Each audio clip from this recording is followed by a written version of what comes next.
I'm experiencing this unusual tug. I don't actually want to speak. I'd rather just watch everyone come. And yet I have uh, way too much to offer today because I feel a sense of joy and excitement of reconnecting with everyone and beginning the new year. And so to meet my uh, ambivalence and pulls, we'll sit.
As we sit together,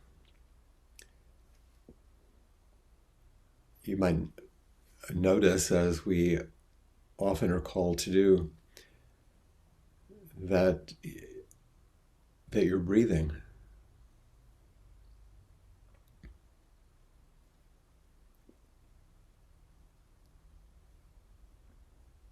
There's this process we call breathing.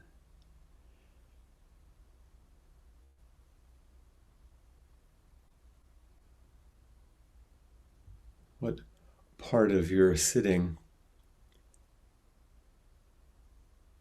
and attending is the breath? Where does it start? Where does it end?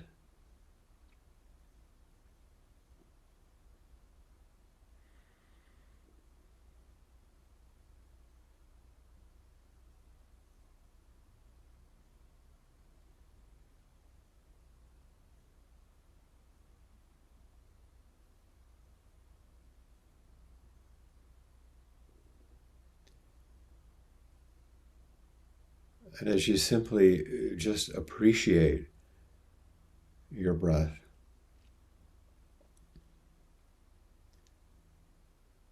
is something that is a challenge for a number of people these days.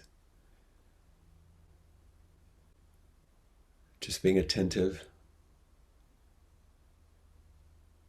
You could describe the sensations of your breath, the qualities of your breathing.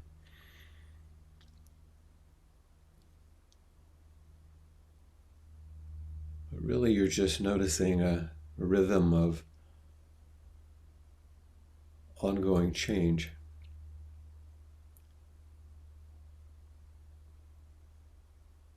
Using your breath as the focus because there is only change, impermanence,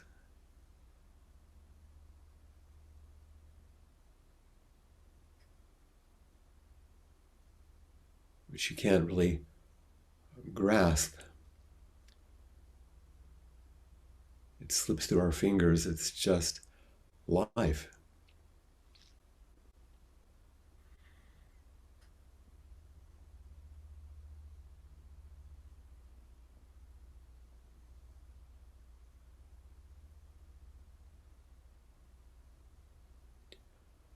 But remaining with your breath, you might also notice that the function of this breathing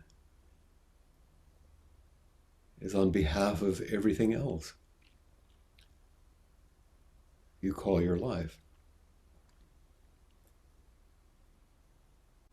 There's the exchange of oxygen and carbon dioxide through the lungs, the movement of nutrients. In some ways, the refreshing of the circulation, which carries our body's defenses and hormones. There's the warmth of the blood and the cooling on and on these functions. Where does one system begin? And where does the other end?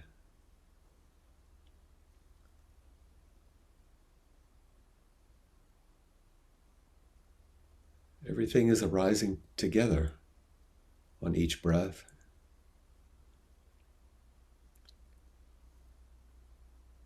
Because everything contingently arises and passes away together,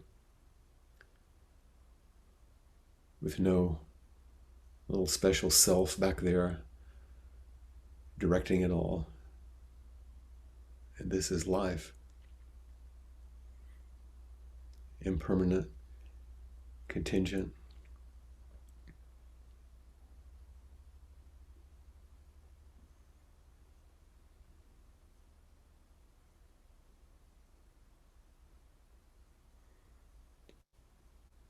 And to simply sit with a number of people in front of a screen and attend to your breath can be confusing or confounding. It might even be annoying. Certainly at times is boring. Sometimes inspiring and awesome. If they're difficult as it could be, even terrifying. Because everything arises and everything passes away if we sit with this kind of attention and awareness long enough.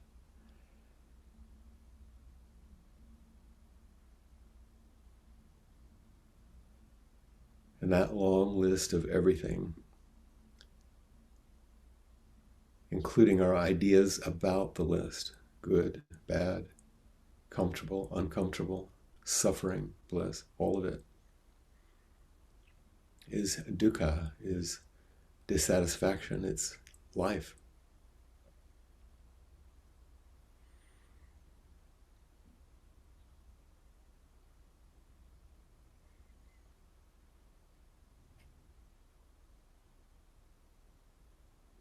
Just breathing.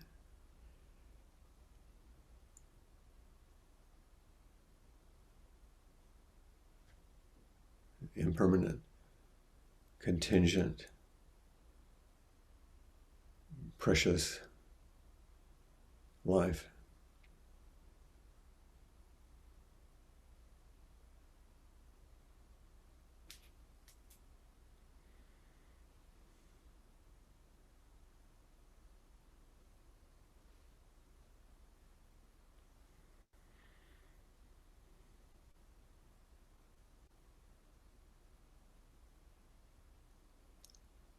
Life is wonderful and life is painful as long as we are in these bodies. And this is dukkha.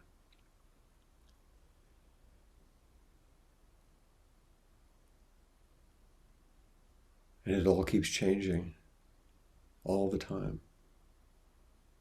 as long as we are in these bodies. This is impermanence.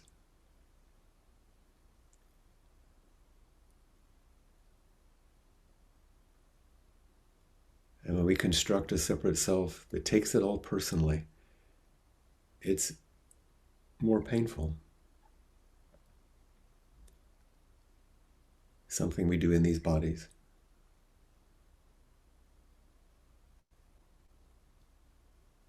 Because there's really no independently existing self.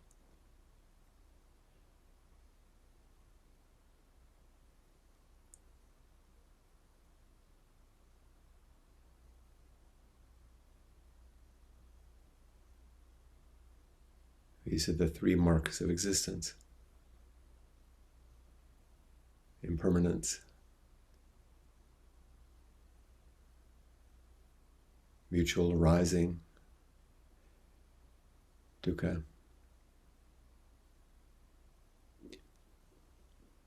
And as I sound the bell in just a moment, there'll be a transition.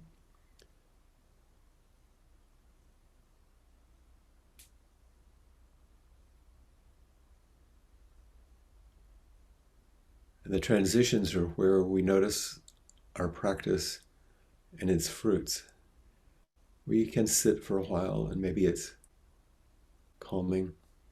We're engaged in things for a while, but in the transitions is where we sometimes lose our focus, our attention. As our wholesome awareness continue. Just like this first week, we call it, of a new year, which we name it, is an apparent transition, only because we make it so. It's just another day. Where does it start? Where does it end?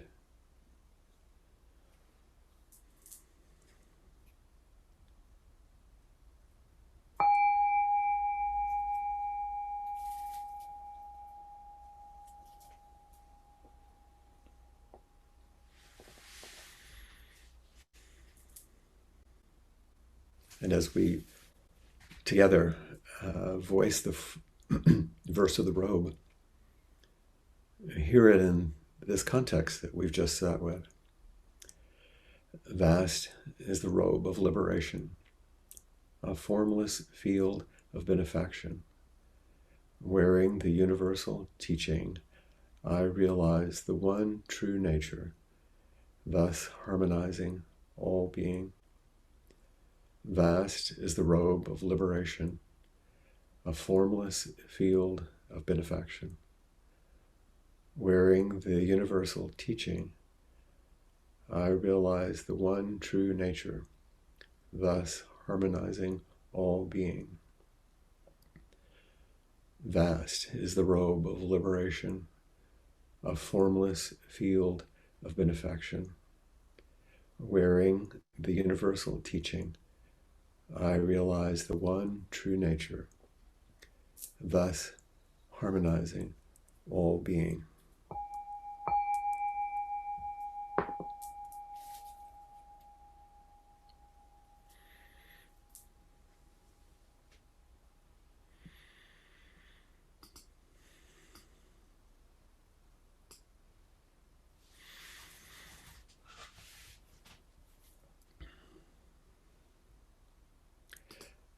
That you will bear with me through some additional transitions, because there's a few things I'd like to share with you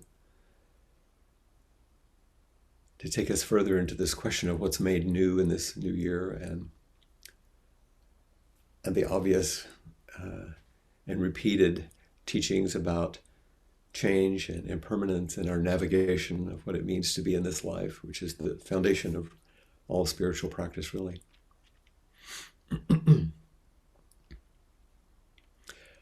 And I'd like to show you some images, if I could. They're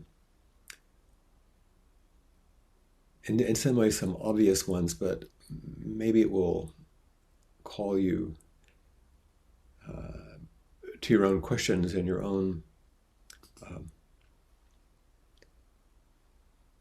places of inquiry.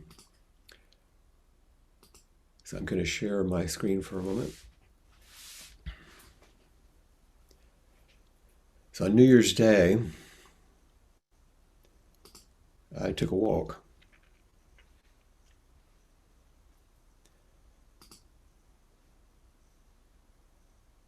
And this is on the west end of Molokai.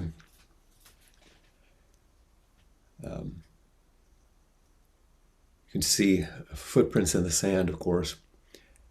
And these metaphors are obvious metaphors You can think of the old idea of the sands of time and many of the other Buddhist teachings, which I'll refer to. But the Buddhist teachings are old, and if you're awake to them, they're quite obvious. So using these metaphors, I think, is sometimes just a joy to share. As I walked that day, I came upon an area closer to the cliffs that you see in the distance. And this is how I know the beach at this part of the beach most of the year. And you can see the footprints going across the sand. There's some nice tidal pools over on the left. And I was surprised to see actually this part of the beach on New Year's Day, because only 1 week before, that very place looked like this. That's exactly the same spot. But the sand was completely washed out. And I couldn't get across. I mean, I could, but I didn't think it was wise. I know only 1 week something had happened. I had noticed before that there was something happening. That's from the other side looking back. Something was shifting and moving, but it was shocking to me how quickly vast amounts of the earth could move and be changed by the sea and the wind. But isn't this how it is for us? When things can change, really in a moment. And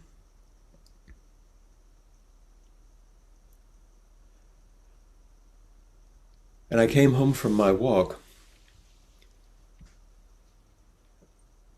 to receive a note in my email from Josh and Trudy in Lancaster, and they were sharing some things with me, and they also shared a reflection on the head student, Lynne Moore's recent talk.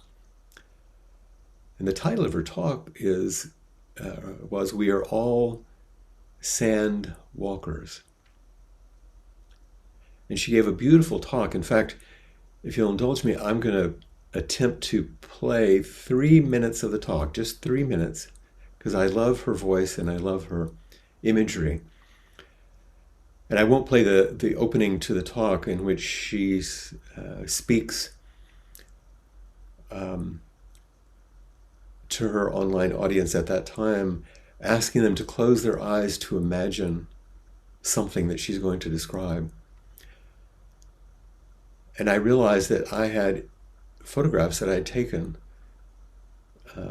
of what she's describing. So I'm going to show those to you.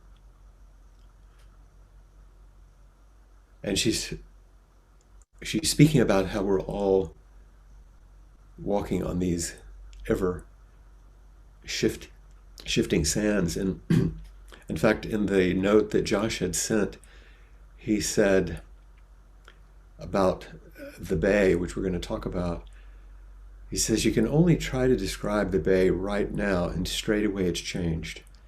And that's our lives. How do we navigate? So let me see if I can manage the technology here.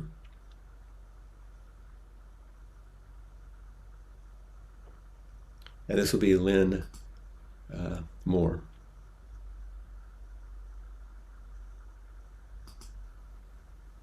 I was born in Morecambe, in Queen Victoria Hospital, Morecambe. It was then. I don't know what it is now. And for those of you who don't know anything about Morecambe, Morecambe is a little town that is not very far from Lancaster. The very word Morecambe means Great Bay, and it sits on a great bay. And if you've looked on the website or come via the website, you will probably see that one of the images, one of the pictures is of Morecambe Bay. And it's a huge, huge bay with, it's really the estuary of 4 rivers that run down from the hills into the bay. So it has the tide coming in and out, and it has the rivers flowing through it.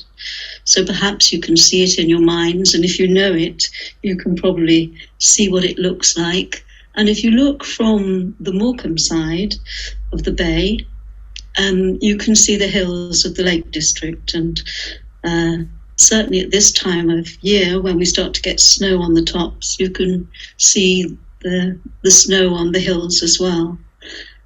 But the view that has always caught me, and the view that I hold in my heart from being a girl, was not the view of the hills, but the view out to sea. And one of the things about Morecambe Bay is the fact that, of course, because it's tidal, then sometimes the water's there and sometimes the water is not as visible, and there are mud flats that go right the way across the bay. And when you look out to the horizon, that is the view that sits inside of me, because I think it's the first view that gave me that sense of space, inner space and outer space, and how the space that is outside us and the space that is inside us is really, really not separate. And that sense that you don't know where the sea ends and where the sky begins, and you don't know where you end or when the world begins, if you like.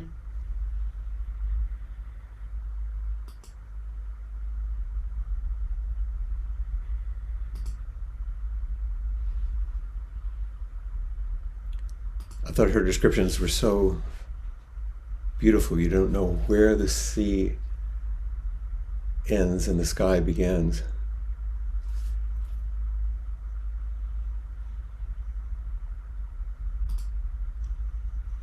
And you don't know where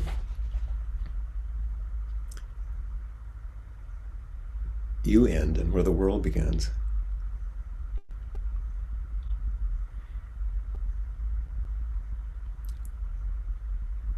The bay, the Morecambe Bay that she mentions, is a special place, and traversing it is quite challenging. There are times when I've been there, Josh and Trudy have taken me, I was shocked at how fast the tides move. I'm used to the waves here in Hawaii, but there the tide rushes. I've seen it also, I'm seeing Christiana in Provincetown, how quickly it moves sometimes, but it was really shocking.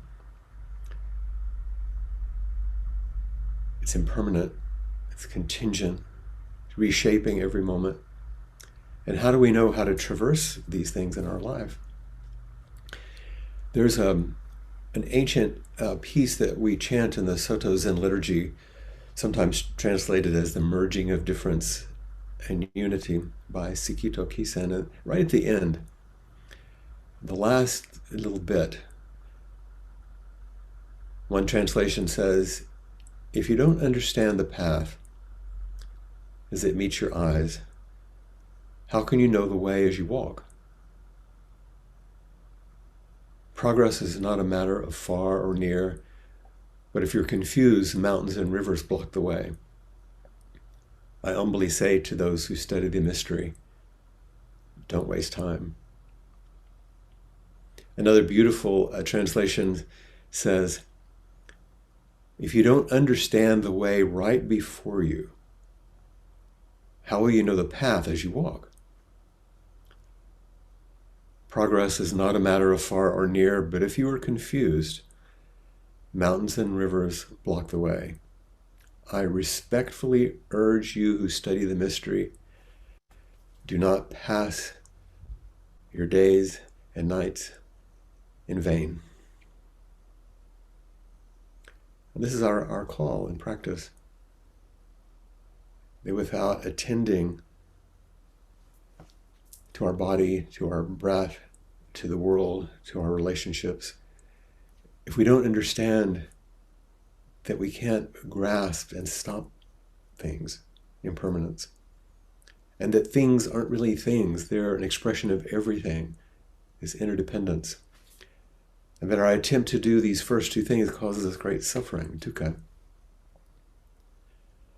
But in order to traverse life, these things in life, I think we need each other. We need teachers, we need spiritual friends. And so it is for traversing these kinds of sands and these kinds of waters. In fact, I'm going to share again what I did earlier from the bay, because there's a special person who just died this past November. Cedric Robinson. This is the only photograph I did not take from one of the staff photographers of The Guardian, and I'm not sure what year this was taken. He was the Queen's guide to the sands. He was the gentleman who understood how to traverse the bay and take people across. The job that he had was actually created in the year 1548, when the reigning monarch inherited an obligation to appoint guides to help people traverse the sands of the bay. And Cedric was a guide for 56 years until this past November. He was appointed in October of 1963 as the Queen's 25th guide. And he would set out a safe route the day before a crossing was to happen, and marking it with branches from laurel trees, stick them, which would stay as the tide came and went, and find a safe passage. And he led so many parties across the sands, most commonly from Arnside to Kent's Bank. Those of you that are there would know where that is. And sometimes groups as large as 600 people, because he often would do so and raise money for charity. It's said that he, in the 56 years, raised over £1 million for charity by taking people across. In 1985, he guided Prince Philip across the sands in a horse-drawn carriage in a special way. And Buddhists say that the goal of practice is to cross the river from the shore of ignorance, this world of birth and death, to the shore of awakening, to nirvana. And like Morecambe Bay, this river we're to cross, in the old stories, is said to consist of 4 rushing streams. I don't know if Lynne knew this, but there are 4 rivers which come into Morecambe Bay, but there are 4 rushing streams that make up this river that we're to cross in practice. The stream of craving, the stream of clinging to being, the stream of wrong view, and the stream of ignorance. And there's a story that is told in the classical Buddhist literature, this on the shore of Morecambe here, but it said that there's a man who is trapped on one side of a fast-flowing river. Could equally be the bay with a fast-flowing tide. And there's a lot of danger and uncertainty, and there isn't a bridge or a ferry, so he gathers up what he can to make a raft, and it carries him to the other shore. And the Buddha is on the shore where he arrives, and he asks the people that are with him, the listeners, the Buddha says, what would you think if this man, having crossed the river, said to himself, this raft has served me well, so I'm going to strap it on my back and carry it over land now? And the monks replied that it would not be a very sensible thing to do. You've used it. And the Buddha continues, what if he lay the raft down gratefully, thankful that the raft has served him well, but it's no longer of use, and it could be laying down on the shore. And the monks said, well, that would seem to be a proper attitude. And the Buddha concluded by saying, so it is with my teachings, which are like a raft and are for crossing over, not for seizing hold of, not for attaching to. And I found it beautiful that I came upon this boat, which looks as if it's been left. It's not involved in crossing the bay, like the raft, and I got closer. I saw that the raft, this particular little boat, was called Hopeful. And what you see next to it is a hole. It's a hole in the side where the L is cut off a bit. It's not the boat of hope. It's the boat of Hopeful, with a hole in it. It's not useful. It's like all of our rafts that we construct, they're flawed. This one won't float, and it wouldn't carry you across. Its time has come to lay it down.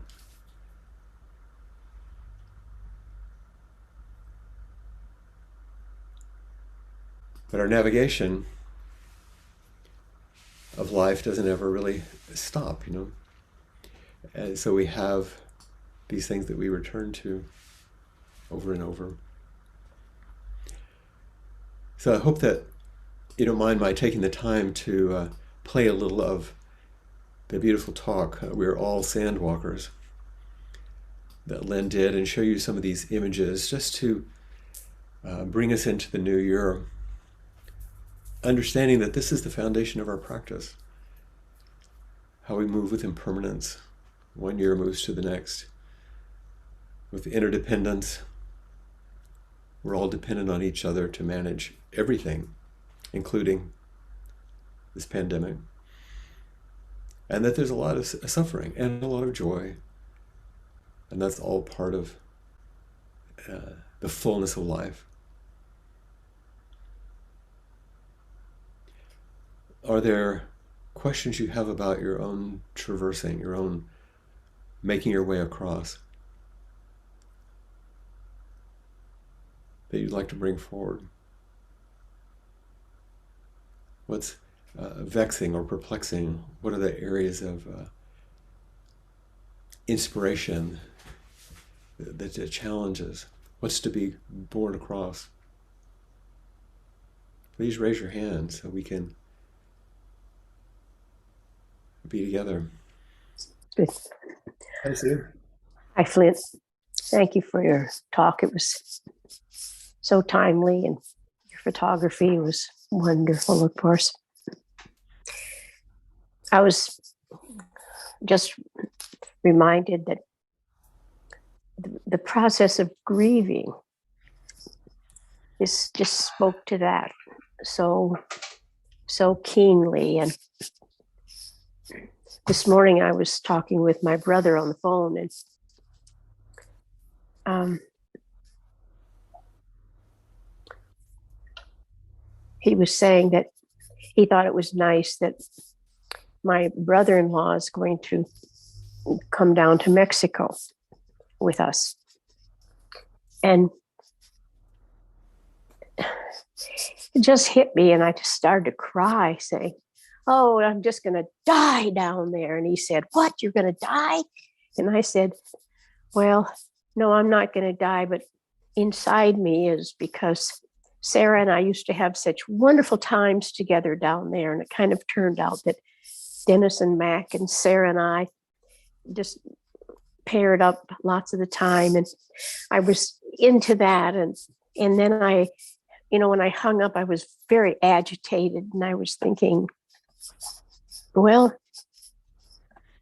I guess it's part of the stage of all this, is that you go through things, and yet I was so grateful to think it's okay, just breathe, just It's all right.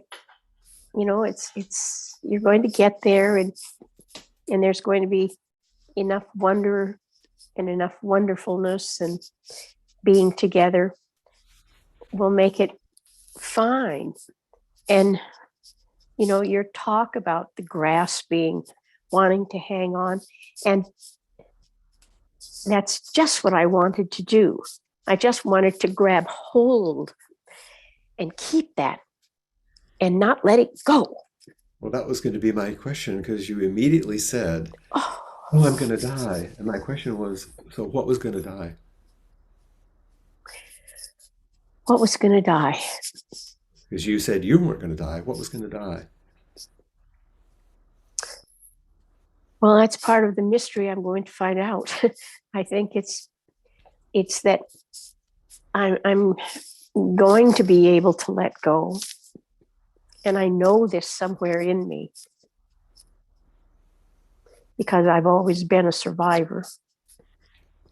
And it's like the breath. You'll let go and you'll grasp again, and you'll let go and you'll grasp again. Yeah. Until you don't. Until you don't. But what I think some of what is dying is all the ideas about how you wish it would be, how it should have been. Oh my, yes. So that you can come more into the present, that other shore. Yeah. That reality. But all those streams that went through and the tides, I felt them wash over me. And yeah. Oh, there's a different breath. Mm-hmm. So her body won't be there. No. But she will. In you, in all of you. In all of us right here. That's right. Yeah.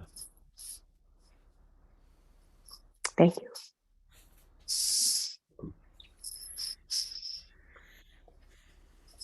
Hold on. Am I unmuted? You are. Huh? You are. I am. You're fine. Okay. Hello. It's good to see everybody.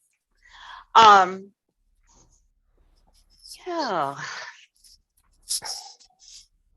Yes. Your talk, Lynn, was it Lynn's talk? Mm-hmm. The Sands Walker, the photos were spectacular and appealing. And I have something I need help processing. Mm-hmm. And I'm afraid I'm not going to say it the right way. But certainly it's about sands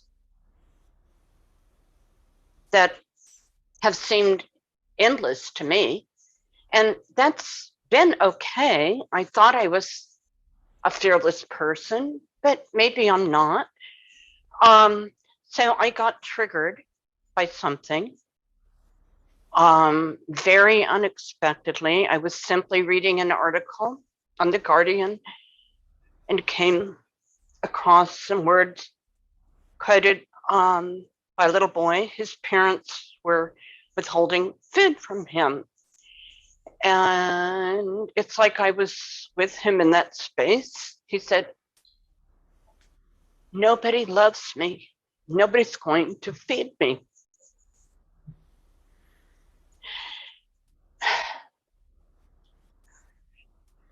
And just saying those words to myself, it's like I was overcome with nausea.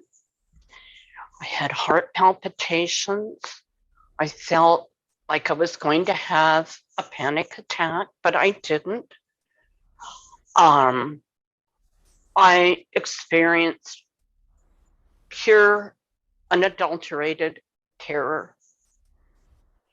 And, I've occasionally been to this place before, but not ever quite like this. The way this little boy's words invited you. It touched something in me, and he did not survive, but it's the fact he was so alone and I couldn't help him. And but you must know those feelings. or they wouldn't have touched you in that way. Circumstances might be different, but somehow you know those feelings. Somehow I know those feelings. I don't know why I know those feelings. I can't make sense of it. But so this just happened a few days ago, and I was exhausted, absolutely exhausted. And I felt like something my whole chest was raw. Mm-hmm. And it's as though something had been removed from it. Mm. And it was just raw and empty. And maybe you could call it spaciousness. I don't know. It's very, very visceral. I don't know. I just don't know. You know enough. You know plenty. You know that you were surprised by going into a place that carried a lot of pain, maybe even trauma. Over the few days, you may have been surprised that that burden somehow began to be taken away. And you felt a spaciousness. You were carrying the same thing. And now you come forward today in order to be met in precisely the ways that the pain suggested you would never be met. Listened to, heard, nourished, cared for. Which is a nice thing to put in that space that pain occupied, that opened up.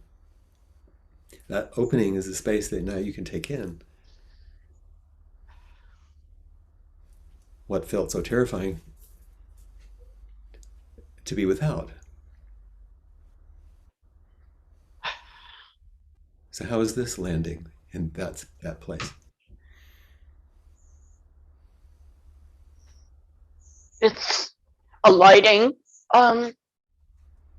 slowly, like Yeah, feathers. good idea. Just Slow is good. coming down slowly, and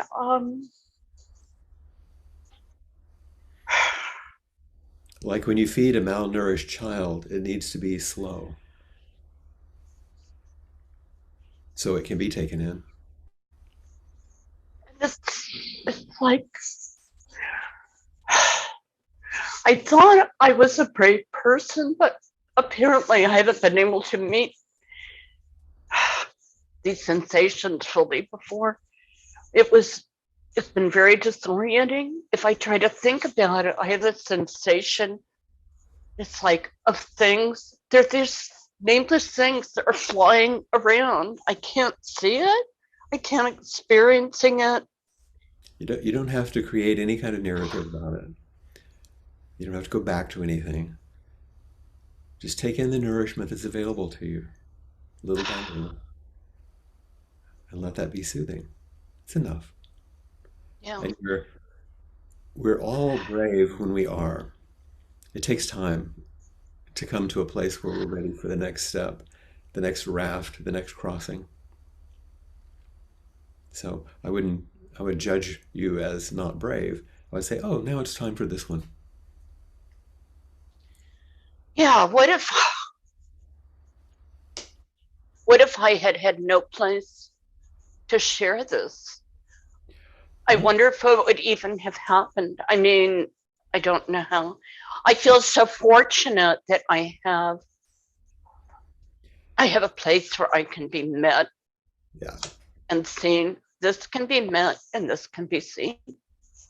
good. I'm glad you said those words. This can be met and this can be seen. Those are as powerful as not being fed, not being cared for. This can be met. This can be seen. Yeah. Yeah, that's the mystery. Thank you, Lisa, because I'm sure you're speaking for a number of people here. You're not alone. Thank you very much. Hi, Flint. Hi, Emma. Um, I don't normally come forward, but I couldn't not today because you showed pictures of my home. So I wondered about that. yeah, I haven't heard Lynne's talk yet. So Oh, it's lovely. The whole thing is lovely. Yeah, I'm going to go and find it. But I can't remember which photo it was you showed, but it's where I swim. And I just started swimming in open water last year during the lockdown to sort of keep myself sane. But it's become kind of my practice. I'm not very good at sitting, in all honesty. I'm pretty rubbish at it. But swimming, go to the bay. yeah, is really, there's something about the sensory.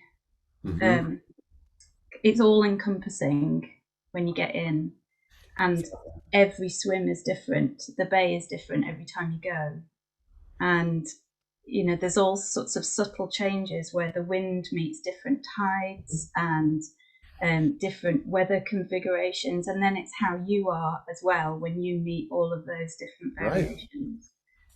Right. So I've swum a full calendar year, just over a full calendar year, and there hasn't been 2 swims the same, which is... Well, that's impressive because I know how cold it gets. Yeah, I have a wetsuit in winter. Oh, good. It's still quite cold though. One of the first generation Zen teachers who came to the United States from Japan, Katagiri Roshi, you may have heard of him or read. He was asked one time, what is practice? And he said, it's the one thing you do under all circumstances.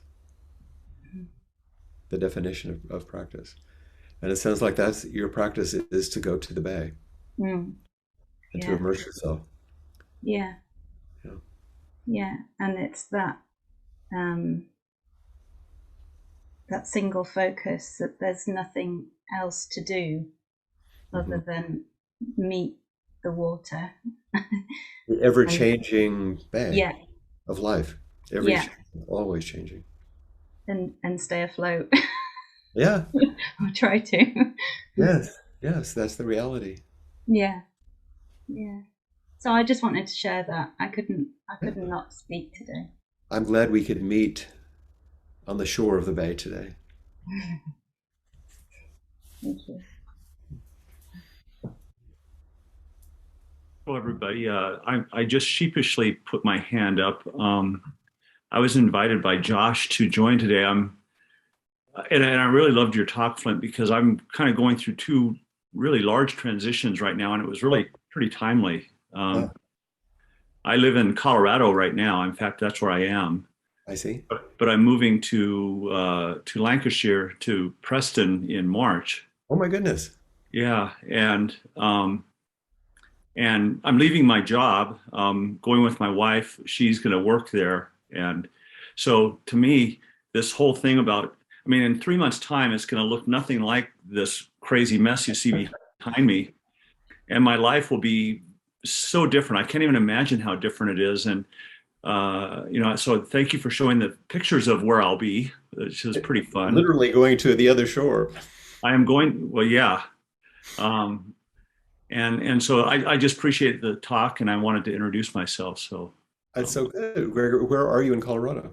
I live in very near Denver. So out the east side of my house, you can see downtown Denver. Kind of out the back, you can see the mountains. So because I used to live in Denver, and my family, all my husband's family is from Colorado, so I was just curious exactly where. We live in Lakewood, actually. So Lakewood. Okay, good. So you weren't affected by the fires or anything?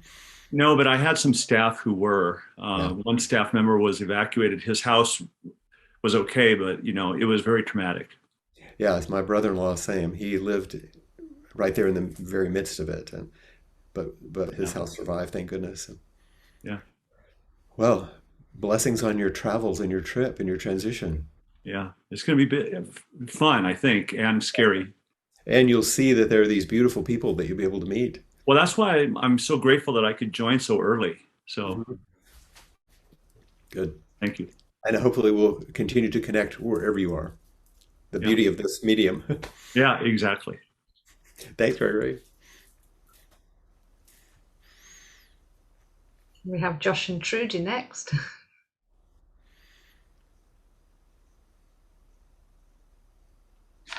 Yeah.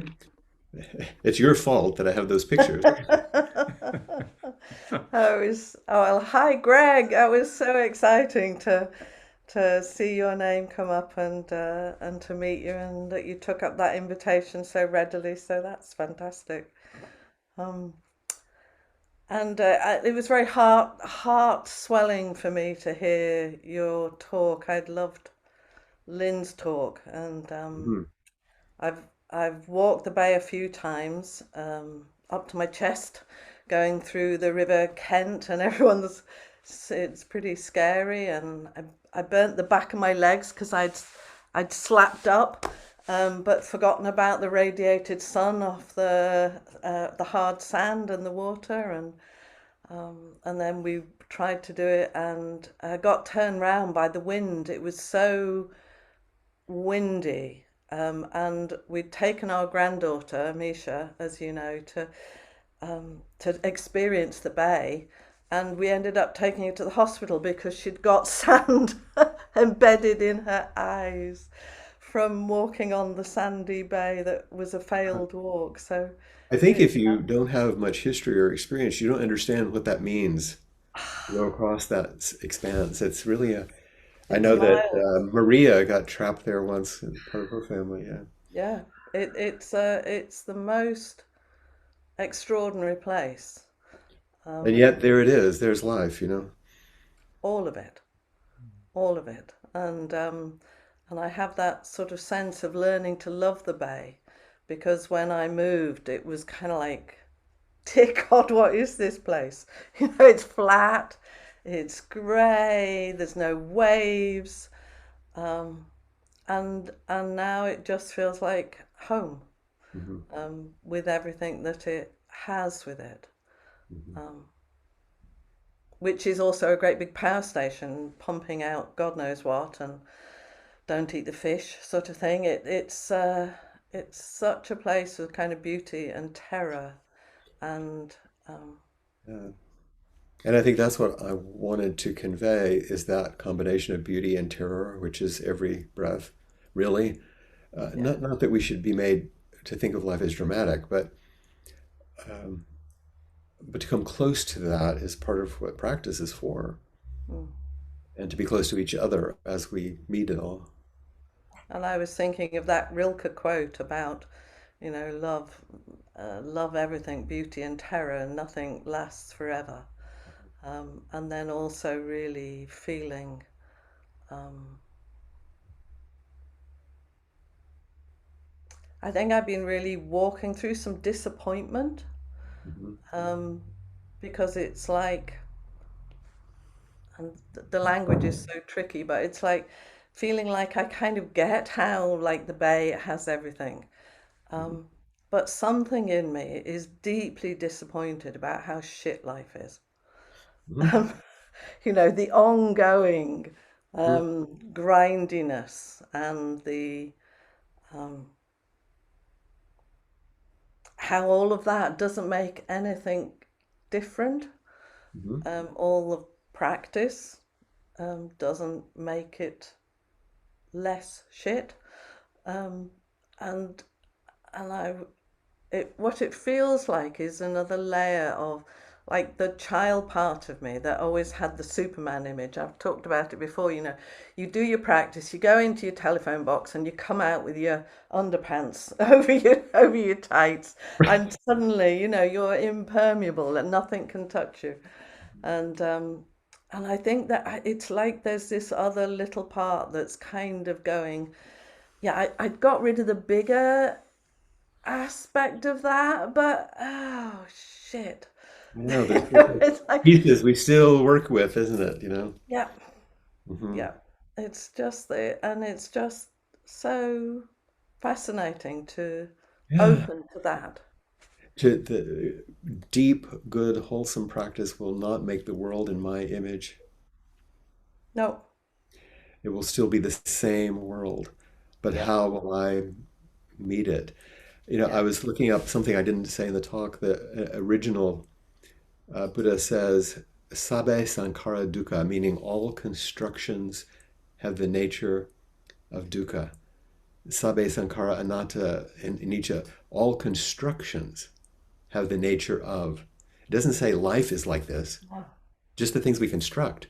Yeah. And that's what you've dedicated your life to, is assisting people on how do we construct the ways that we meet this world. Yeah. And sometimes the construction is a shitty one. And sometimes even in the face of difficulty, you see the sad, poignant beauty, and sometimes the awesomeness. Absolutely. Nothing, no new Absolutely. teachings, nothing unusual. Yeah. The metaphors are easy to see, but oof, It is the full catastrophe living. yes, it is. Yes, it is. So thank you for being my beloved companion. Of course. Thank you for showing me the way, the So real one and the other I one. so hope we'll see it. You'll see it again Uh, sometime soon. right. I hope so too. Yeah. Thank you. Take care. You too. Rosemary. Oh, hello. Hi, Flint. Hi, everyone. So this is a very undramatic situation, but I appreciated first starting with the change and the movement with the breath as an example, a prime example of everything moving and changing. And then Lynne's beautiful talk. And when she said we're all sand walkers, my first thought was of our bare feet in the sand where it keeps slipping away from us. That's right. So that was an image that I had along with everything you said. My practice edge, apparently one of them anyway, is canceling appointments on me. And, it's, and I find myself annoyed, almost angry, sometimes angry, and very and not very nice in my responses. It could be a patient, it could be a friend, and I think that covers a lot of hurt,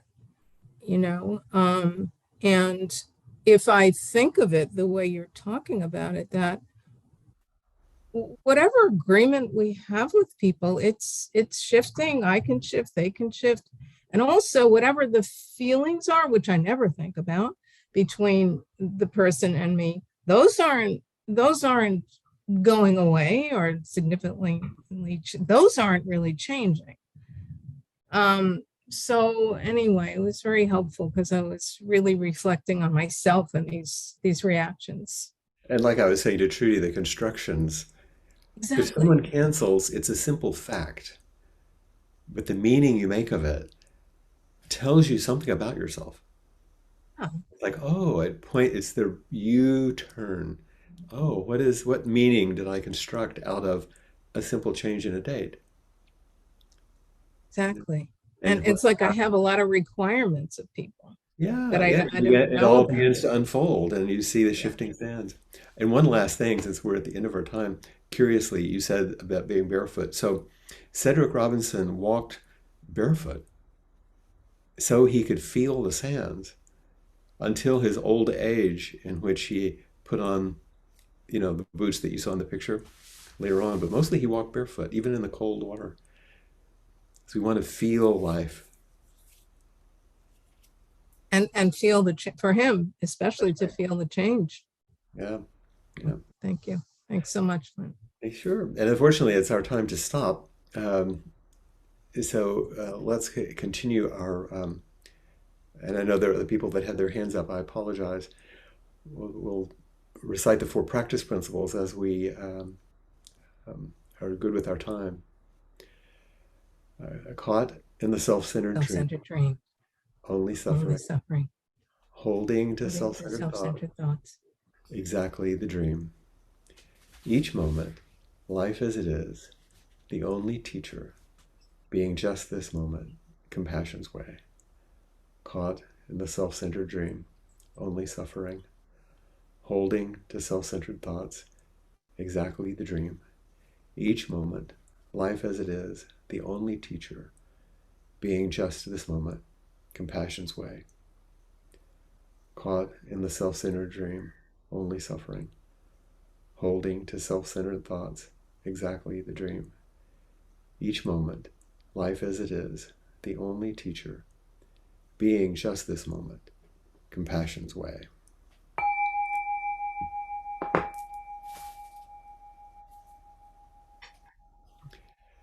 Thank you so much, everyone, and welcome to our new year of being together and however we can.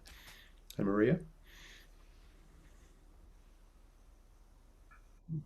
Thank you so much, Flint and fellow Sandwalkers. If you'd like to make a contribution to this evening or to Appamada and any of its events, please go to the calendar at appamada.org/contribute. And you'll find lots of different events there as well, and various ways to contribute to people such as Flint, Peg, and other teachers such as Laurie, Todd, and Joel. But thank you all again so much. And if you'd like to continue to meet and share, then please do stay exactly where you are for a further 30 minutes and join myself and others. I look forward to meeting some of you right now. Thank you again, everybody.